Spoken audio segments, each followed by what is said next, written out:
Vamos a volver a 1 de Juan.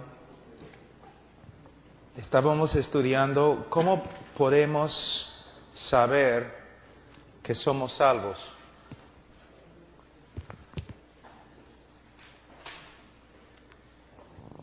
Repito que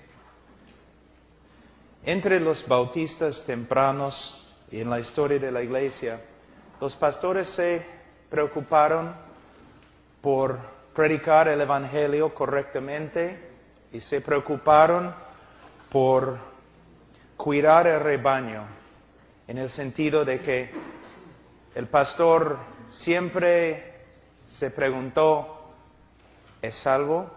¿No es salvo?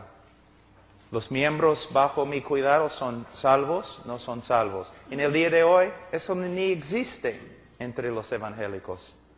Porque como los sacerdotes católicos asumimos que sí, son salvos. ¿Por qué? Porque hicieron su decisión. Repitieron una oración con nosotros, igualito a los católicos. Pero la Biblia, mira, hay dos doctrinas que hemos perdido. Hay una doctrina de la seguridad de salvación. Si una persona de verdad es salva, tiene la seguridad de su salvación en el sentido que el poder de Dios que nos salva es el poder de Dios que nos guarda. Y una vez que una persona recibe a Cristo, es salva. La salvación viene por medio de la fe. El que cree es salva. Pero ¿cómo sabemos que creemos? Los católicos dicen que creen. Los drogadictos dicen que creen. Hasta las prostitutas dicen que creen. Todos creen. El diablo cree. La evidencia de que eres cristiano no es que una vez en tu vida hiciste tu decisión o oraste una oración. Ese no es bíblico. Tampoco se encuentra entre los bautistas históricos. La evidencia de que eres creyente es que ahora vives como creyente, como estilo de vida. Por eso los bautistas en la historia siempre usaron 2 Corintios capítulo 13, versículo 5. Pablo viene a la iglesia en Corinto y dice, y ellos, algunos no están viviendo como creyentes porque algunos no eran creyentes. Pero él dice a ellos, examinaos, probaos, para ver si de verdad son creyentes. Y entre los bautistas históricos siempre usaron el libro de 1 de Juan para ayudar a los hermanos en la iglesia, para darles una seguridad bíblica o para destruir una seguridad falsa. Vamos a hablar un ratito acerca de la seguridad falsa. Hay muchos que no son creyentes que se creen creyentes. ¿Por qué? Toda su seguridad se basa en un rito evangélico. Etapa 1, ¿sabes que eres pecador? Sí. Etapa 2, ¿quieres ir al cielo? Sí. Etapa 3, ¿quieres repetir esta oración conmigo? Solamente, es una pequeña oración, dura solamente 5 minutos. ¿Sí? ¿Oraste? Sí. ¿Fuiste sincero? Sí. Entonces eres salvo. ¿De dónde viene? Folletos. Es una herejía que empezó básicamente en los Estados Unidos. El Evangelio llegó al Perú por medio de los Estados Unidos. La misma herejía que practica ahí y casi ha destruido la iglesia y el país, ha llegado acá. Y nosotros acá practicamos lo mismo. Todo lo que he dicho, me imagino que la mayoría aquí lo ha hecho. ¿No es cierto? Evangelizando así.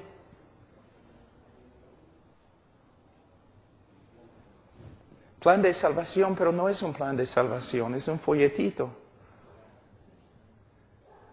No es un plan de salvación. No se puede reducir el Evangelio así. Fíjense, nuestros padres, los bautistas, nunca usaron tales cosas. Pastor, ¿estás diciendo que no debemos usar folletos? No, debemos usar folletos. Lo que no debemos hacer es pasar a las personas por un rito. Algunas preguntas superficiales, si ellos contesten sí, nosotros casi a la fuerza les motivamos a orar su oración, a hacer su decisión. Un montón de personas por aquí que han hecho sus decisiones y caminan como diablos. Recuerden, cuando interpretamos la Biblia, tenemos que tener cuidado de no interpretar la Biblia a través de nuestra cultura. De interpretar la Biblia a través de lo que se cree en nuestro grupo. Hay que mirar por toda la historia de la iglesia. Y si nadie está de acuerdo con nosotros, probablemente nosotros estamos equivocados. Y así es. El evangelismo superficial, creencia facilísimo. Entonces, para resumir, Pablo, ¿es posible arreglar el parlante? Ya. Bueno, para resumir, ayer vimos que decimos a una persona, ¿sabes que eres pecador? Si la persona dice sí, entonces vamos a la otra pregunta. No, la pregunta no es, ¿sabes que eres pecador? La pregunta es, ¿Dios ha obrado en tu vida de tal forma que ahora el pecado que amaste, ahora lo aborreces? ¿Hay una obra de Dios en el corazón? ¿Algo ha sucedido? ¿Hay convicción?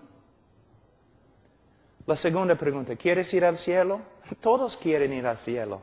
Solamente es que no quieren que Dios esté allí cuando lleguen. La pregunta no es, ¿quieres ir al cielo? El diablo quiere ir al cielo. La pregunta es, ¿el Dios que has aborrecido toda tu vida, ahora, Él ha obrado en tu vida de tal forma que lo amas? Y deseas conocerlo, seguirlo, obedecerlo. Y si ellos dicen, sí, soy pecador y sí quiero ir al cielo, nosotros decimos, entonces, ¿quieres orar y pedir a Cristo que entre en tu corazón porque está tocando a la puerta de tu corazón y quiere entrar? Y solo tú puedes abrir la puerta. Eso no es lo que la Biblia dice. No es lo que dice.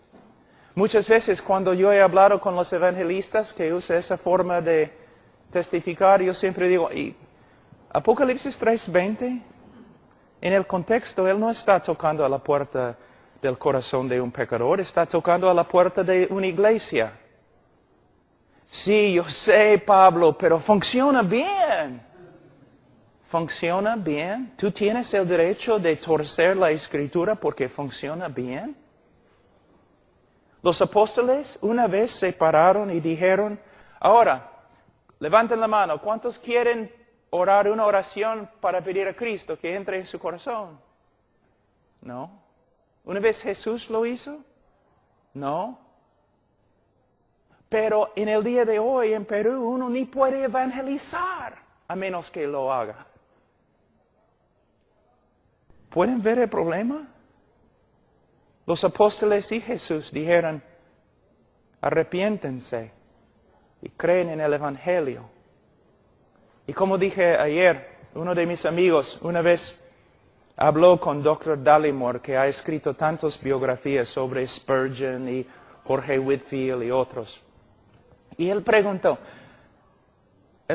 señor Dallimore, Spurgeon, él no dio invitaciones como nosotros. Los bautistas tempranos tampoco dieron invitaciones como nosotros. Los puritanos no dieron no dieron invitaciones como nosotros. Entonces, ¿cómo sabían ellos que una persona se había convertido? Y Dallimore se reía y dijo, fácil. Ellos sabían cuando las personas de verdad se convirtieron porque las personas seguían en la iglesia y crecían en santidad. En el día de hoy, sabemos que las personas se han convertido porque repitieron una oración con nosotros, no siguen en la iglesia y no crecen en santidad, pero a la vez son salvos, según nosotros. ¿Ves lo que hemos hecho? ¿Cuántas veces hablo con una persona que de verdad no está caminando con Cristo? ¿Eres salvo? Sí. ¿Cómo sabes? Bueno, hice mi decisión. Y mira lo que está pasando acá. Toda su vida niega su confesión. Pero él ni piensa en su estilo de vida. Solamente en la decisión que hizo. Pero eso no se encuentra en la Escritura. De hecho, la Biblia dice, aunque confiesen que conocen a Dios, con su manera de vivir, nieguen a Dios. ¿Ves? Y una persona cuando dice así, bueno, yo sé que soy salvo porque hice mi decisión, mira lo que está haciendo. Toda su confianza se encuentra en una decisión que él ha hecho y la sinceridad de su corazón en el momento de hacerlo. Yo sé, porque hasta lloré. En vez de, Señor, ¿eres salvo? Sí. ¿Por qué? Estoy mirando a Cristo. Estoy confiando en Cristo. Mi fe está en Cristo. La Biblia dice que la salvación es solo por medio de la fe y la idea que la salvación es por medio de obras es blasfemia. Salvación es por medio de fe. Pero ¿cómo podemos saber que tenemos fe? El que tiene fe está seguro, pero ¿cómo sabemos que tenemos fe? Fe que salva. Bueno, Pablo dijo en 2 Corintios capítulo 13, versículo 5, que tenemos que examinar nuestra vida. ¿Cómo vamos a examinar nuestra vida? Por medio de las Escrituras. Si tenemos el libro de 1 de Juan, estábamos usándolo esta mañana, vamos a seguir. Hemos estudiado varias pruebas que el apóstol Juan nos da. Y la primera es un creyente verdadero, en primera de Juan capítulo 1, versículos 5 a 7, un creyente verdadero va a andar en la luz como un estilo de vida. Andar en la luz como un estilo de vida. Andar en la luz significa lo siguiente, como explicamos. Dios es luz, significa Dios nos ha revelado quién es y lo que es su voluntad. Una de las evidencias de que una persona se ha convertido de verdad es que su vida, su estilo de vida se conforma a lo que Dios ha revelado acerca de su carácter y acerca de su voluntad. Pero el que dice que conoce a Cristo y con su estilo de vida contradice todo lo que sabemos acerca del carácter de Dios y todo lo que sabemos acerca de la voluntad de Dios, él miente cuando dice que es creyente. Dice, en versículo 6, si decimos que tenemos comunión con Él y andamos en tinieblas, mentimos y no practicamos la verdad. Otra prueba se encuentra en versículo 8 y 9.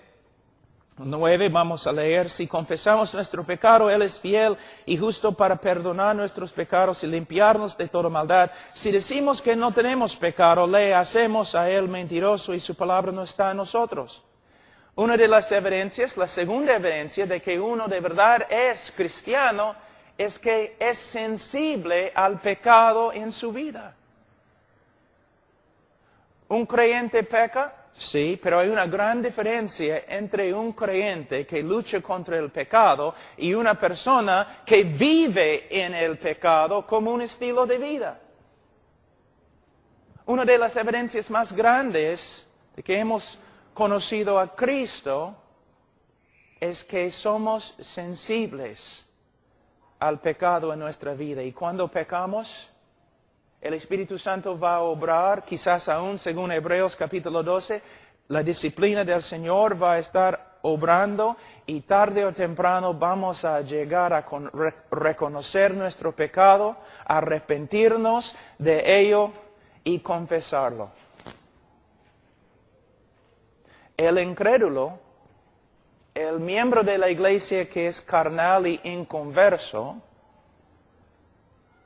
no reconoce el pecado, no es sensible al pecado en su vida. Puede pecar sin saberlo. ¿Por qué? No ha sido convertido, no ha sido regenerado por el Espíritu Santo. El Espíritu Santo no mora dentro de él. Simplemente es una persona con una religión evangélica. Ahora, tercera prueba. Un ratito, voy a mostrarles algo que quizás le puede ayudar. Voy a ver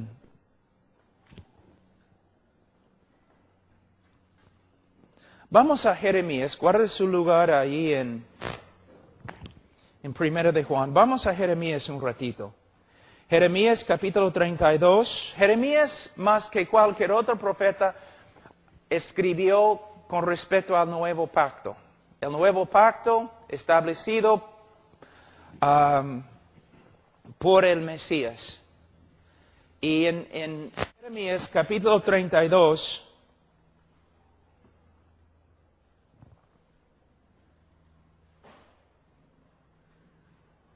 empezamos en 38. Y me serán por pueblo, y yo seré a ellos por Dios. 39. Y les daré un corazón y un camino para que me temen perpetuamente, para que tengan bien ellos y sus hijos después de ellos. Está hablando de lo que va a pasar después de la venida del Mesías. Él va a establecer un nuevo pacto con un pueblo, el pueblo que ahora se llama la iglesia. Y dice lo siguiente, miren, versículo 40, y haré con ellos pacto eterno para que no me volveré atrás de hacerles bien. Ahora, paren ahí. Es la seguridad del creyente. Yo voy a hacer un pacto eterno con ellos. Es lo que él dice. Vamos a decir que tenemos este hermano creyente. Dios está diciendo, yo voy a hacer un pacto eterno con él. Nunca voy a rechazarlo. Nunca voy a dejarlo a un lado. Tengo un pacto eterno con él. La seguridad del creyente, ¿no es cierto? Una vez que el Señor nos salva, Él hace un pacto eterno con nosotros. Nunca, jamás seremos perdidos. El Señor lo ha salvado. ¿Ok? Es lo que decimos. ¿Hiciste tu decisión? Sí. Entonces Dios te ha salvado y nunca vas a perder tu salvación. O sea, el Señor lo ha salvado, es cierto, nunca va a perder su salvación. Pero la pregunta es, ¿Dios lo ha salvado? Vamos a ver, porque mira lo que dice. Vamos a leer de nuevo. Haré con ellos pacto eterno, que no me volveré atrás de hacerles bien. Y cuando convierte una persona, dice, y pondré mi temor en el corazón de ellos para que no se aparten de mí. Ahí es la diferencia. Hay dos cosas. Cuando el Señor salva a una persona, Él hace una promesa. Este me pertenece. Nunca voy a dejarlo. Nunca voy a rechazarlo. Nunca voy a apartarme, Dios dice, de Él. Pero a la vez, en la obra regeneradora del Espíritu Santo, también Dios dice, y voy a poner dentro de su corazón el temor de mí para que Él nunca sea parte de mí. ¿Ves? ¿Pueden entender, hermanos? Pero mira en nuestra forma de evangelismo y la manera de tratar los miembros de la iglesia. Tenemos personas que supuestamente han hecho su decisión con nosotros y nunca caminan con el Señor. Aunque inmediatamente después de hacer su oración, regresen al mundo. Estas campañas evangelísticas que tenemos, llenas de manipulación y todo lo demás, la persona hace su decisión y vuelve al mundo. O tenemos algunos que con emoción y todo, ya van a la iglesia algunas semanas o algo así, se apartan. O tenemos personas que entran en la iglesia pero nunca crecen y continúan en pecado. ¿Qué ha pasado? Nada. Porque Dios dice, cuando yo salvo a una persona, voy a hacer un pacto eterno con esta persona. Nunca voy a apartarme de esa persona. Pero a la vez, la salvación es una obra sobrenatural. Y Dios dice, voy a poner mi temor dentro de su corazón y Él nunca va a apartarse de mí. ¿Ves, hermanos, la diferencia? Tenemos tantas personas de nuevo.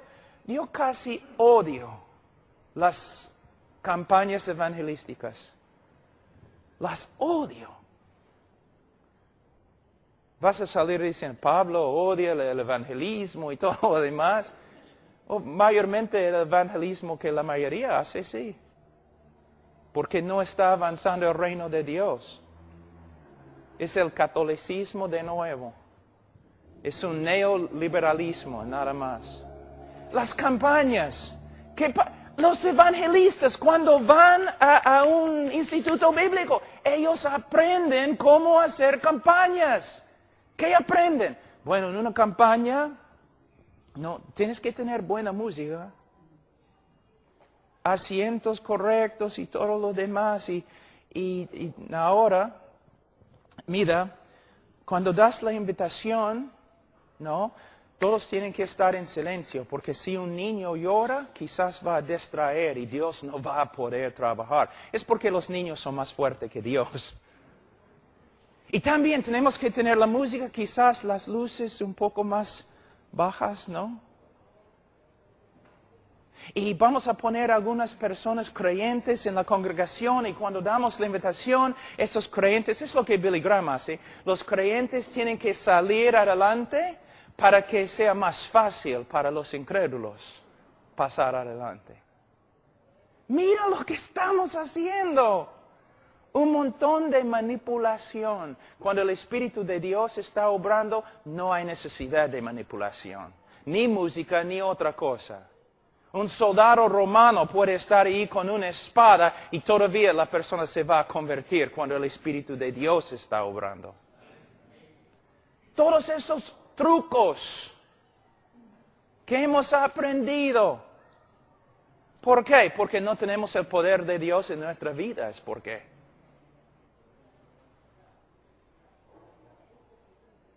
Recuerden, el predicar el Evangelio, cuando predicas el Evangelio, no eres un vendedor. Eres profeta. La obra que tienes es imposible.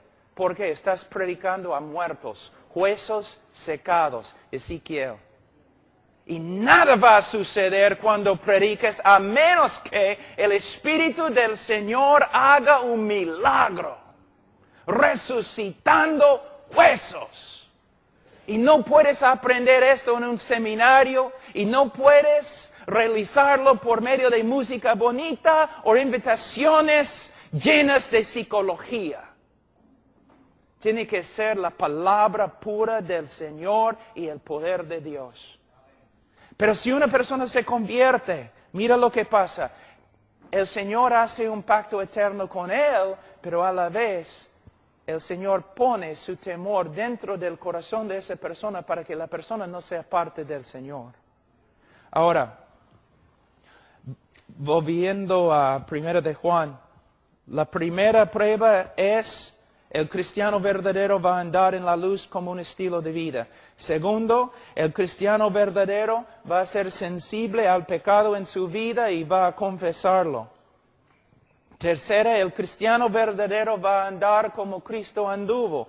En capítulo 2, versículo 6. El que permanece en Él significa el que es creyente debe andar como Él anduvo. Significa lo siguiente, que cuando ves su vida, aunque vas a ver imperfecciones, pecados, fallas y todo lo demás, cuando ves la vida del creyente verdadero, vas a reconocer que Él desea ser como Cristo y desea caminar como Cristo. A pesar de los fracasos, a pesar del pecado, a pesar de todo, se nota claramente este hombre quiere ser como Cristo. Quiere imitar a Cristo. Ahora, otra evidencia de que una persona es salva se encuentra en capítulo 2, versículo 9. El que dice que está en la luz, el que dice que es creyente, y aborrece a su hermano, está todavía en tinieblas. El que ama a su hermano permanece en la luz y en él no hay tropiezo, pero el que aborrece a su hermano está en tinieblas y anda en tinieblas y no sabe a dónde va porque las tinieblas le han cegado los ojos.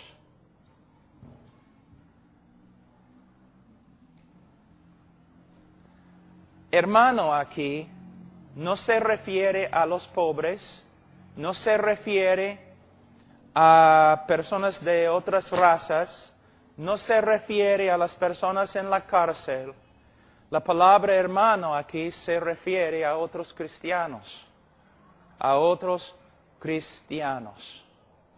Y la evidencia, quizás la evidencia más grande de que una persona es cristiano, es que ama a los otros cristianos, quiere estar con los otros cristianos y quiere servir a los otros cristianos en obras de amor, obras prácticas. Esta prueba ayuda bastante con los jóvenes. Cuando un joven dice que se ha convertido, pero siempre tiene compañerismo con los mundanos, quiere estar con los mundanos, actúa como los mundanos, es porque es mundano. Una persona que de verdad se ha convertido va a amar la iglesia. Ahora, voy a mostrarles algo que quizás te va a ayudar.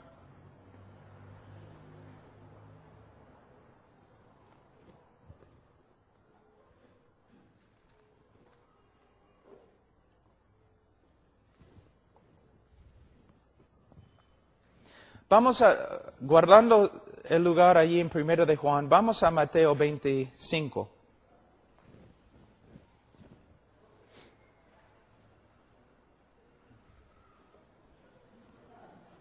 Versículo 31. Cuando el Hijo del Hombre venga en su gloria y todos los santos ángeles con él, entonces se sentará en su trono de gloria y serán reunidos delante de él todas las naciones y apartará los unos de los otros como aparte el pastor las ovejas de los cabritos. Y pondrá las ovejas a su derecha y los cabritos a su izquierda. Entonces el rey dirá a los de su derecha, venid benditos de mi Padre, heredad el reino preparado para vosotros desde la fundación del mundo, porque tuve hambre y me diste de comer, tuve sed y me diste de beber, fui forastero y me recogiste, estuve desnudo y me cubriste, enfermo y me visitaste, en la cárcel y viniste a mí. Ahora, este texto se usa, ¿no? Por ejemplo, un hombre que está trabajando en la cárcel dice, mira lo que dice Cristo. Es la base de un ministerio en la cárcel. Otra persona dice, mira, tenemos que alimentar a los pobres porque Jesús dice así. No es lo que el texto dice. Estudia el texto. Jesús no está diciendo, yo era un violador de niños en la cárcel y no me visitaste. Él no está diciendo, yo era un asesino en la cárcel y nunca me visitaste y por eso vas a ir al infierno. No es usamos las Escrituras torciéndolas solamente para usarlas conforme a nuestra necesidad. ¿Qué está diciendo? ¿Qué está diciendo de verdad? En el contexto, ¿qué está diciendo? Una vez Cristo se identifica a sí mismo con un asesino, no. ¿Un violador de niños? No. Entonces, ¿a quiénes se identifica Jesús a través de toda la Escritura? Él se identifica con su pueblo. Lo que Él está enseñando en este texto, porque este texto tiene mucho que ver con el texto que hemos leído, que el que no ama a su hermano, a los otros cristianos, no es cristiano. Está diciendo lo mismo acá. Lo que está pasando, voy a darles una ilustración. Vamos a decir que soy el pastor y ustedes son la congregación.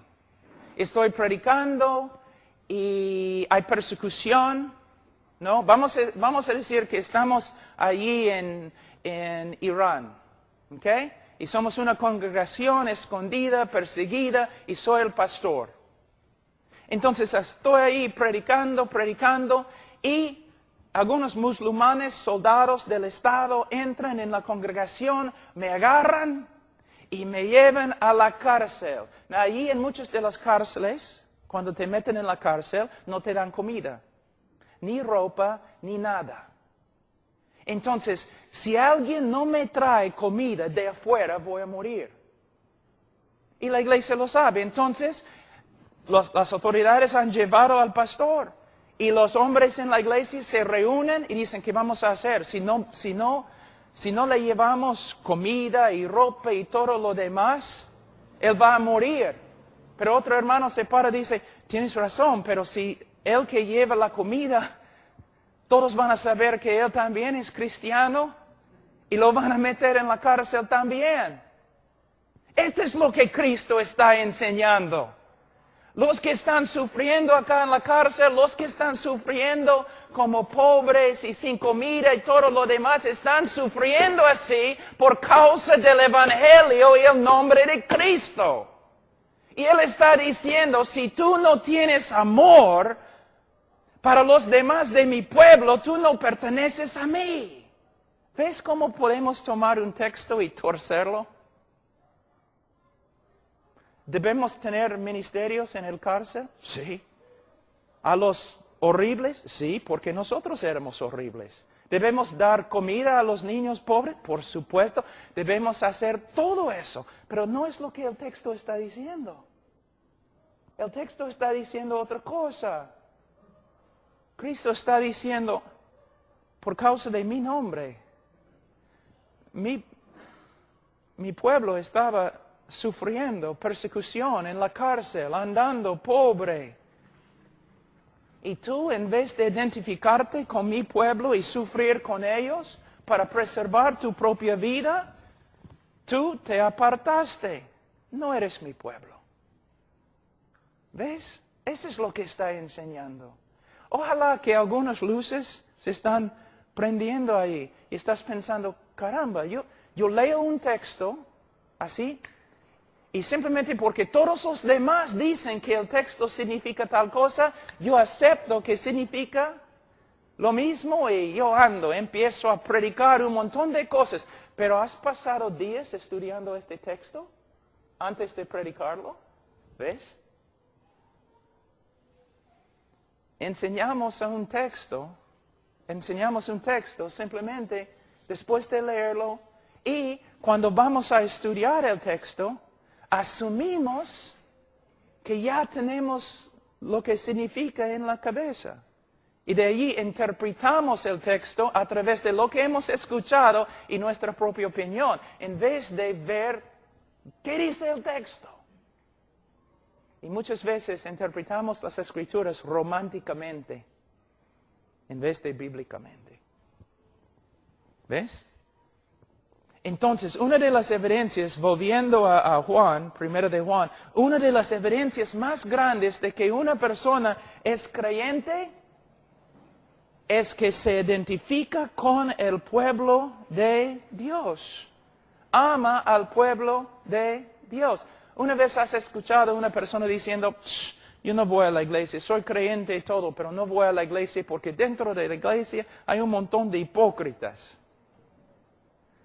Esta persona está haciendo la misma obra de Satanás, su padre. Porque Satanás es acusador de Dios y de los hermanos. Y una persona que se dice creyente, pero no quiere identificarse con ninguna iglesia bíblica y dice que todos ellos son hipócritas, está haciendo la misma obra de su padre el diablo. Porque el que se convierte de verdad va a identificarse con el pueblo de Dios. Ahora, vamos a ver otro texto. ¿Cuánto tiempo tengo, hermano Martín? ¿Cuánto? 10 minutos, ok. Vamos a otro. Primera de Juan, capítulo 2, versículo 15. 2:15. Primera de Juan, capítulo 2, versículo 15. No améis el mundo ni las cosas que están en el mundo. Si alguno ama al mundo, el amor del Padre no está en él. Porque todo lo que hay en el mundo, los deseos de la carne, los deseos de los ojos y la vanagloria de la vida no proviene del Padre, sino del mundo. Hermano, el amor del Padre, mira lo que dice. El amor del Padre no está en él. No es creyente. Cuando una persona se convierte, no debemos pensar que se convierte maduro, ¿no? Que es un creyente fuerte el momento que se convierte. No. Pero lo que estamos diciendo es, si una persona se ha convertido de verdad, entonces, poco a poco, se va a ver una transformación. Poco a poco, dejando las cosas de este mundo. Poco a poco, conformándose más y más a Cristo. Poco a poco, aprendiendo cómo es Dios, qué significa servir a Dios. Un progreso, y un progreso que se llama santificación. Entonces, tenemos justificación y santificación. Justificación sucede en un momento. El momento que una persona cree de verdad en Cristo Jesús, esta persona es justificado ante Dios. Dios declara legalmente que esta persona es justo por causa de la sangre de Cristo. Legalmente justo ante Él, declarado justo ante Él. Justificación sucede el momento que creemos en Cristo. Santificación es un proceso. Crecemos en la santidad, crecemos en nuestra conformidad a Cristo. ¿Okay? Es un proceso. A veces 3 pasos adelante, a veces 3 pasos más y 4 pasos atrás. Pero 4 adelante, 3 adelante. Es una lucha, pero se va a notar un progreso verdadero. Y poco a poco más victoria sobre el pecado en su vida. ¿Okay? Y la evidencia de que una persona ha sido justificada es que ahora está siendo santificado. Si no hay ninguna evidencia de santificación en su vida, no puede tener ninguna evidencia de justificación en su vida. Porque la evidencia de la salvación es la santificación. Si no hay santificación, quizás no hay salvación.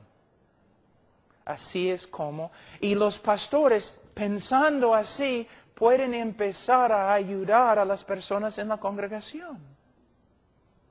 Y sabe que la seguridad del creyente, la confianza que el creyente tiene, que es salvo, es una gracia. A veces, y vamos a estudiar eso quizás más esta tarde, una persona recibe a Cristo, pero de verdad, ¿ya? De verdad es creyente. Y comienza a caminar. Comienza a caminar. Poco quizás, lentamente quizás, pero comienza a caminar con Cristo. Y se aparta de la fe. Se aparta. ¿Qué va a pasar? Si es creyente verdadero, el Señor lo va a disciplinar y volverlo al camino y va a seguir caminando. ¿Te das cuenta? Poco a poco, caminando, bajo la bendición del Señor, también bajo la disciplina del Señor. ¿Cuántos de ustedes conocen la disciplina del Señor? ¿Han experimentado la disciplina del Señor? Levanten la mano. Porque si no has experimentado la disciplina del Señor, no eres creyente. No, en serio. ¿Eres qué? Ilegítimo, bastardo. ¿Cómo es que podemos tener tantos supuestamente creyentes en nuestro ministerio, pero nunca experimentan disciplina?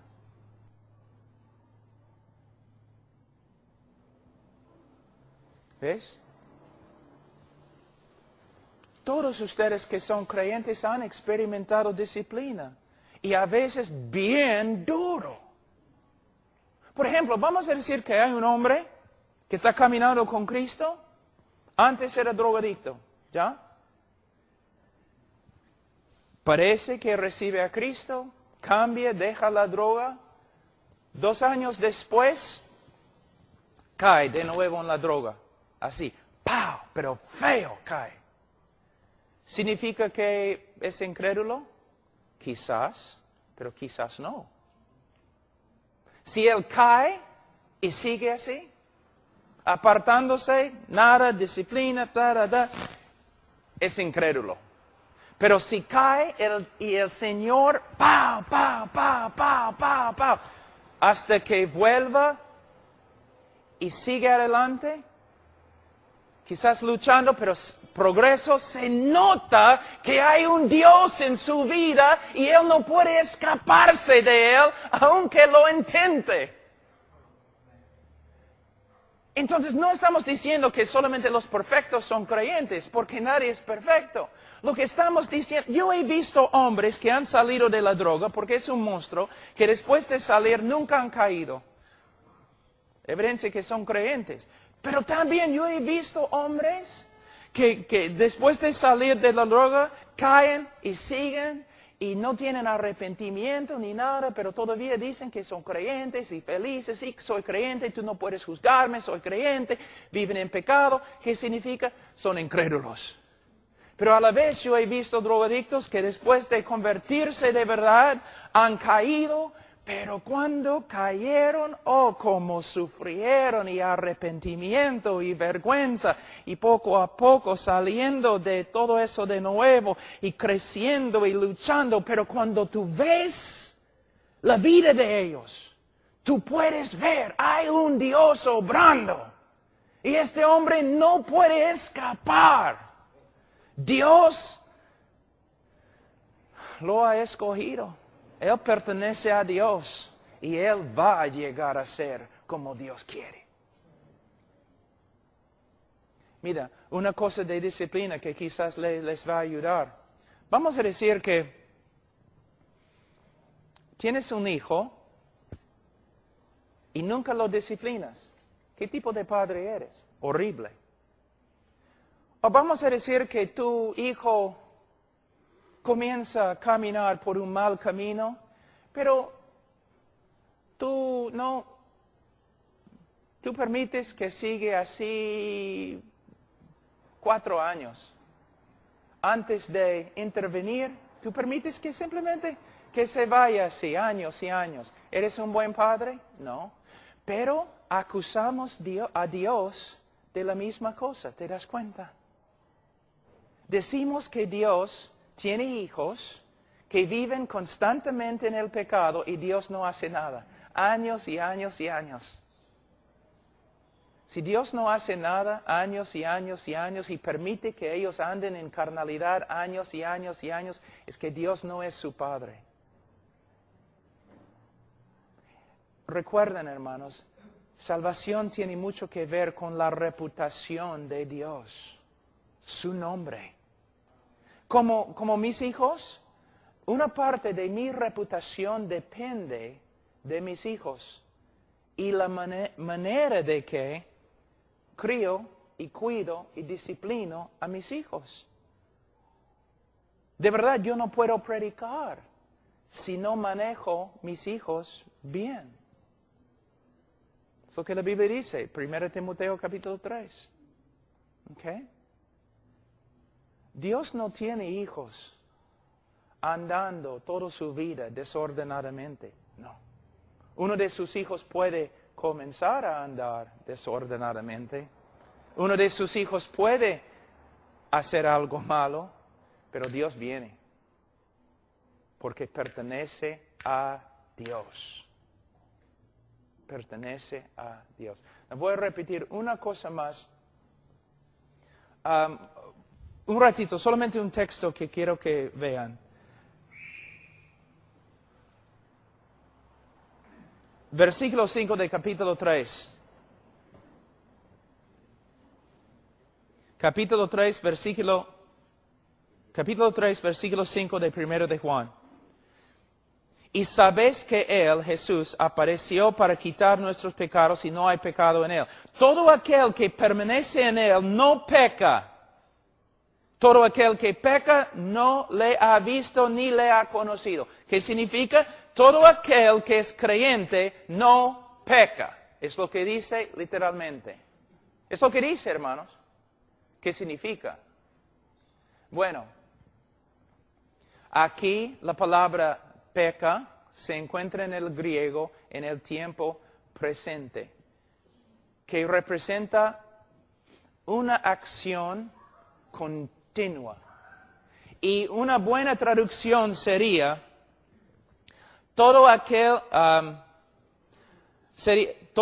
que permanece en Él no practica el pecado. No vive en el pecado como un estilo de vida. Si una persona vive en el pecado como un estilo de vida, no ha visto a Dios ni ha conocido a Dios. Ahora, un ejemplo. Una persona que recibe a Cristo, voy a usar drogadicto porque muchas veces el drogadicto tiene una lucha bien grande. No estoy hablando mal de ellos, simplemente se nota. Tienen una lucha bien grande, es un monstruo. ¿Ok? Una persona se convierte, o una persona hace su decisión, ¿no? En una campaña evangelística, pasa adelante y después sigue. Inmoralidad, drogándose, todo. Él está practicando el pecado y no es creyente. Pero una persona que se convierte de verdad, un drogadicto que se convierte de verdad, yo he visto a algunos que después de convertirse no tienen ningún problema con droga, con nada. Gloria a Dios. Pero también he visto otros que se han convertido de verdad y el proceso de santificación ha sido diferente. Una lucha, pero con progreso, pero una lucha. Hay una diferencia entre un drogadicto que después de confesar a Cristo sigue viviendo igual. Y un drogadicto que después de recibir a Cristo de verdad, lucha y lucha contra el pecado y contra las tentaciones y contra otras cosas. Entonces, hay dos cosas que necesitamos ver aquí. Debemos tener mucho cuidado de no juzgar incorrectamente. Hay algunos que se convierten que al toque es casi ¡pum! Todo. Pero a la vez he visto otros que aunque de verdad se han convertido, su vida, por lo menos los primeros años, ha sido una lucha. Pero una lucha con victoria. Poco a poco, más y más victoria, poco a poco, más libertad, poco a poco más fuerza. ¿Ves? Entonces, hay una diferencia entre un cristiano de verdad que peca y una persona que se dice cristiano y vive o practica el pecado. El que practica el pecado no conoce a Cristo. Versículo 7. Hijitos, mira, nadie os engañe. El que hace justicia es justo, como Él es justo. El que practica el pecado es del diablo. Mira, hijitos, está hablando con cariño, ¿no? Hijitos, nadie os engañe. ¿Qué está diciendo? Hijitos, no importa lo que la persona diga con su boca. No importa lo que confiese con su boca. El que practica injusticia, es injusto. Y todavía es un hijo del diablo. Pero mira lo que nosotros hemos. Siempre hablamos mal de los católicos. Los católicos dicen que son católicos, pero andan como el diablo, ¿no es cierto? ¿Por qué creen salvos? Simplemente porque fueron bautizados como niños. Creen, es ridículo. Mira su vida, son diablos. ¿Verdad? Pero se puede decir lo mismo acerca de muchos de los conversos de nosotros. ¿No? Un católico puede decir, ¿y los evangélicos? Mire vive como el diablo, se cree salvo porque una vez en su vida repitió una oración con un evangelista. La evidencia de la salvación, de la fe verdadera, es una vida nueva, hermanos. Y tenemos que empezar a enseñar esto con humildad a las personas en la iglesia y fuera de la iglesia que se dicen creyentes, pero no actúan como creyentes. No con un espíritu crítico, no con un corazón lleno de orgullo o enojo, pero amablemente, humildemente, con compasión. Tenemos que empezar a mirar las ovejas, y cuando hay una oveja que camina descarriada, tenemos que ir y decir, mira, tu estilo de vida no refleja una conversión verdadera. Según la Escritura, no puedes estar seguro que has recibido a Cristo, porque tu vida no refleja esto. Okay, vamos a orar, hermanos. Padre Santo, te doy gracias por este momento, Señor. Te doy gracias por los hermanos que han venido. Te doy gracias, Señor, por las Escrituras que nos guían. Ayúdanos, Señor, en el nombre de Cristo Jesús. Amén.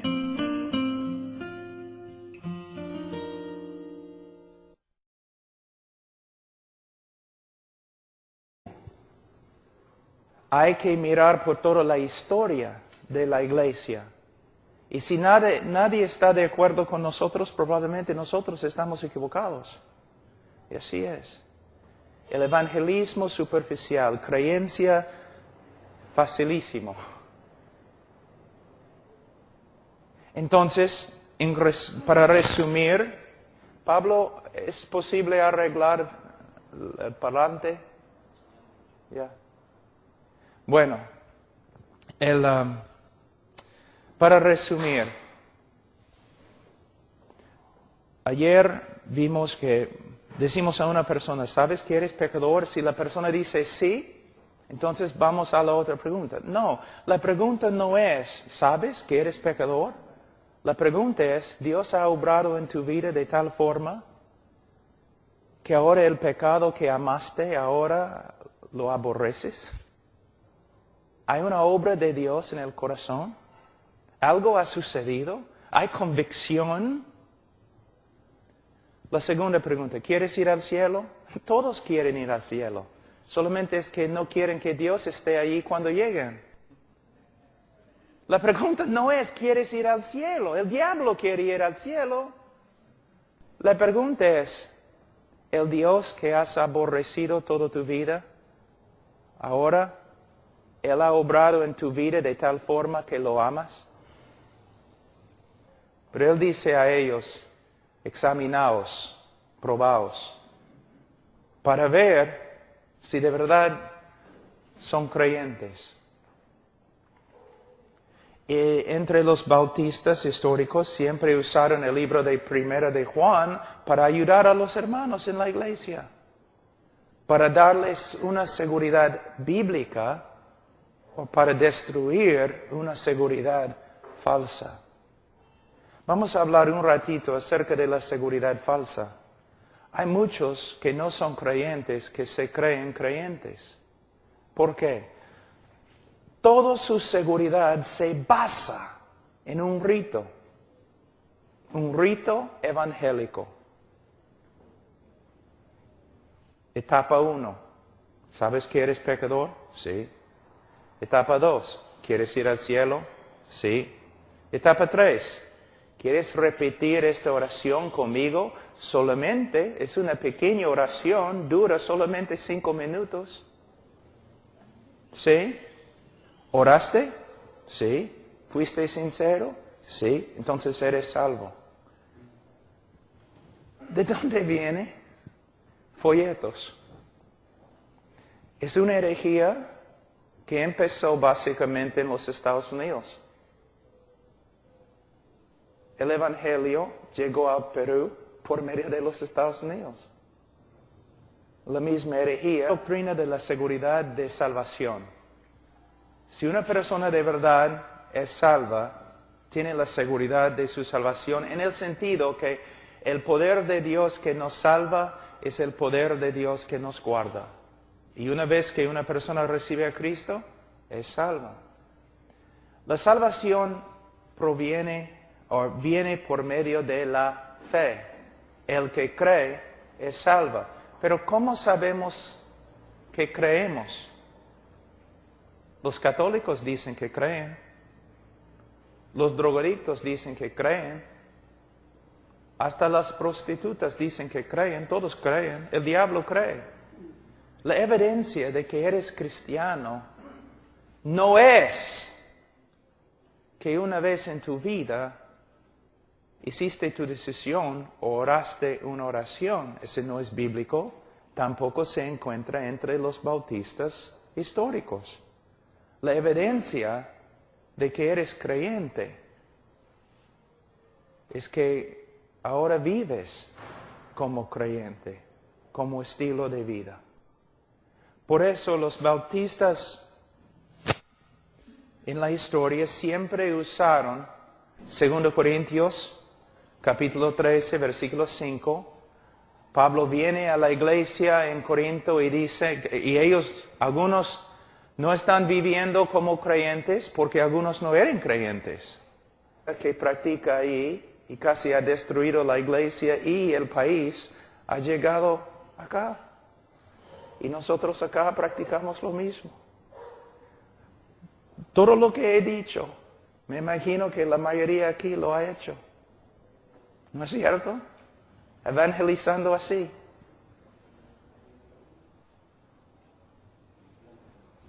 Plan de salvación, pero no es un plan de salvación, es un folletito. No es un plan de salvación. No se puede reducir el Evangelio así. Fíjense, nuestros padres, los bautistas, nunca usaron tales cosas. Pastor, ¿estás diciendo que no debemos usar folletos? No, debemos usar folletos. Lo que no debemos hacer es pasar a las personas por un rito. Algunas preguntas superficiales, si ellos contesten sí, nosotros casi a la fuerza les motivamos a orar su oración, a hacer su decisión. un montón de personas por aquí que han hecho sus decisiones y caminan como diablos. Recuerden, cuando interpretamos la Biblia, tenemos que tener cuidado de no interpretar la Biblia a través de nuestra cultura. De interpretar la Biblia a través de lo que se cree en nuestro grupo.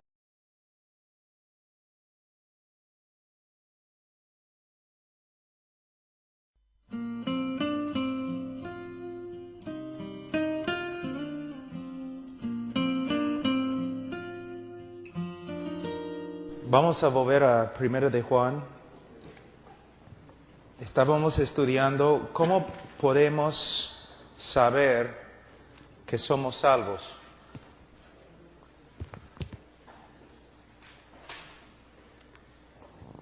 Repito que